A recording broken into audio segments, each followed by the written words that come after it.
Hello YouTube, this is Darkon633, and we're going to take a look at my top 10 surprising release figures, or just lines in general, in 2017. We actually got a lot of stuff that were released in 2017 with a lot of surprises within each of the lines. There really wasn't any single out what was better and what was not throughout the 2017 year, but it's still really cool that we got a bunch of products within each of the serious lines that they released over this course of 2017.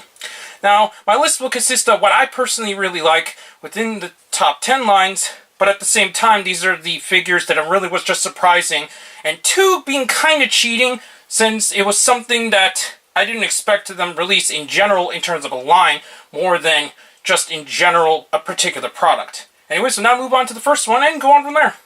To start off, we're actually going to take a look at the Funko Pop Negaduck. Now, this is something I don't actually review on my channel, but I have gotten several Funko Pop vinyls throughout the course of 2017, so I guess it's cool that we actually got something representative of the Darkwing Duck series.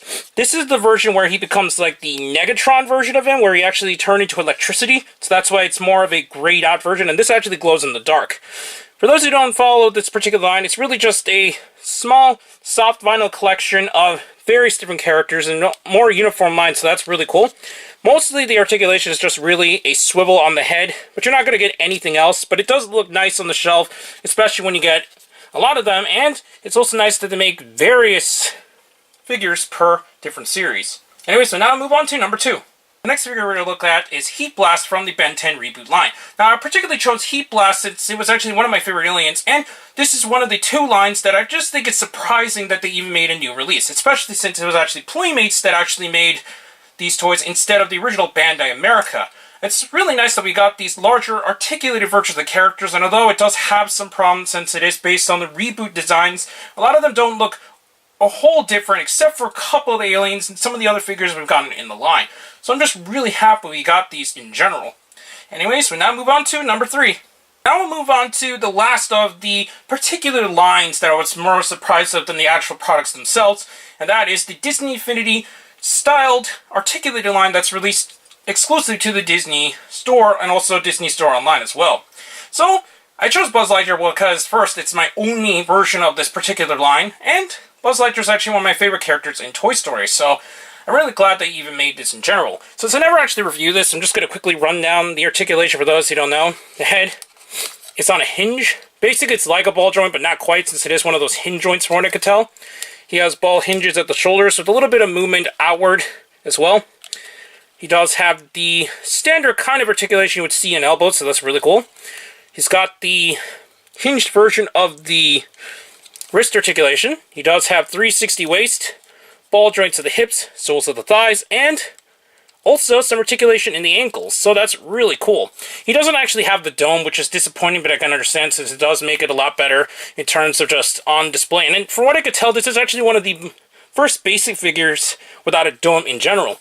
He does have these flip-out wings, so that's really cool that he actually has that. And some people, for what I could tell, reviewed online, did not actually mention this, but this back compartment can open, and it actually has that reset button as seen in Toy Story 3 with 2 batteries inside. And it also features a clip, which is used to put onto other Disney Infinity figures, since in the game, you can go ahead and use the accessories using the different discs and so on. So that covers the third slot of stuff that I was just really surprised they released in 2017. Now we'll move on to the fourth slot. And the fourth figure I'll be looking at is Marvel Legends Moon Knight. Now, this is actually a character I was actually kind of surprised they made, and I know he's a quite popular character, but it was just really the fact that they released it this year that was really more surprised that he even came to be, especially since he seems like it was a character that was demanded for some time. Now, I actually don't have any personal attachment to the character, and the only thing I really know is the stuff that I looked online, which I think is kind of an interesting character, and also the fact he showed up in Ultimate Spider-Man, so I think it's pretty cool, even if that particular version of the character is not quite on the comic take on the character for what I can tell. Anyway, so now move on to number 5.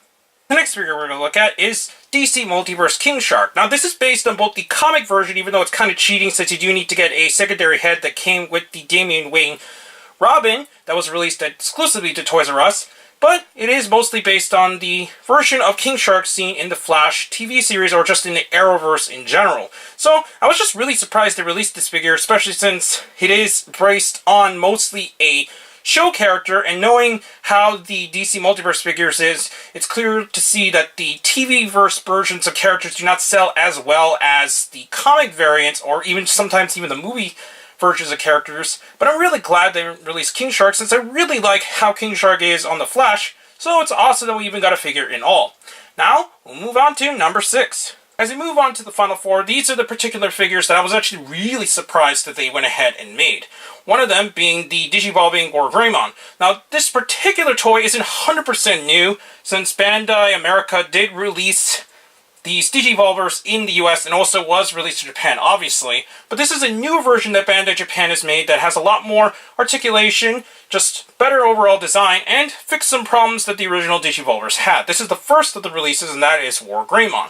Now, I was originally going to review this, but due to the complexity of the design, I decided against this. This is quite a pain to actually put together, but it's really nice that we got a new version of this particular character, and a couple new characters we'll be seeing, including Diaboromon, which was never released, and also Andromon, more surprisingly. Anyways, we'll now move on to the final 3. This is kind of hard to actually keep in frame, but the next toy we're going to look at is Voltron, based on his appearance in Voltron Legendary Offender. Now, this is something I was really surprised they released by Playmates Toys, is because the fact we did not have any toys released for Voltron 4, so it was some time since we actually got a Voltron toy that was at retail, so this was really awesome to be seen in retail stores. Now, this toy may not be perfect. It does have a little bit of wonkiness problems, and it does have some stability issues, but it's definitely not as bad as it could have been. I'm just really glad that we even got a new version of Voltron. We'll now move on to the final 3. The last 3 were the hardest for me to decide, but I decided to go with the TMNT 2017 Usagi Yojimbo. Now, Usagi Yojimbo was actually one of my favorite characters, and I did read some of the older comics in some of the older omnibuses that they released. But it's really nice that we got another version of Saga Yojimbo, especially since the last mainline release we got was in the 2003 series by 4Kids, and that toy's really not the best Usagi figure we got on the market. This, while it's not perfect, since the actual sheets are kind of problematic since they do get in the way of some of the articulation, it's still really nice, and I think it turned out really well for this particular character, and I'm really glad that Playmates Toys released this. Anyways, we'll now move on to our final 2. Final 2 choices was really hard to decide which was which in terms of what I thought was kind of the more surprising release, but I decided to go with number 2 is Titans Returns Overlord. Since this particular character never actually made it into the US market in the original G1 toy line, and it hasn't really been seen even in the original G1 comics from what I can tell, it's nice that we even got a figure of this particular character at all. And I think it turned out pretty decently. Obviously, the original toy was a lot bigger than this, and unfortunately, he does not have the full-on Godmaster/Power Masters, but it still really looks well next to the other updated characters, and I think it turned out decently, even if it does have a few problems. Anyways, we'll now move on to my number 1 slot. And this is where it all comes down to. My number 1 most surprising release of 2017 is the Star Wars 6-inch Black Series Shadow Guard. Now, the reason why this particular release is the most surprising is not because of the fact that it's just, wow, they went ahead and made an easy repaint, but it's really the fact where this particular version of the guard came from, and that is from Star Wars The Force Unleashed. This was actually really surprising since a lot of the Expanded Universe characters are a dime a dozen, or not even a dozen, since we only had very limited releases of the Expanded Universe characters, and even if it's an easy repaint, this was really surprising to me that Hasbro went ahead and actually made, since it's not a version of the guard that is relevant whatsoever in the current canon. I'm really glad they did make it. It's just really surprising they went ahead and made it overall. So that concludes my list of the top 10 figures that I did not expect to see in 2017, and I think it turned out pretty decently. We did have a lot of releases this year, as I mentioned before, and it was very hard to decide between a couple of them, although some of them were a little bit more easier than others. So, 2017 was really cool in terms of toy releases, and I hopefully see a bunch of new cool releases in 2018. Anyways, please comment, rate, and subscribe, and check out Hero Club and Hirotaku. Also check out Twitter Darkon633, and don't forget to check down the other channels down below. Please check the little bell at the bottom of the screen, and I'll see my content go as soon as possible. And I'm back with more reviews in 2018.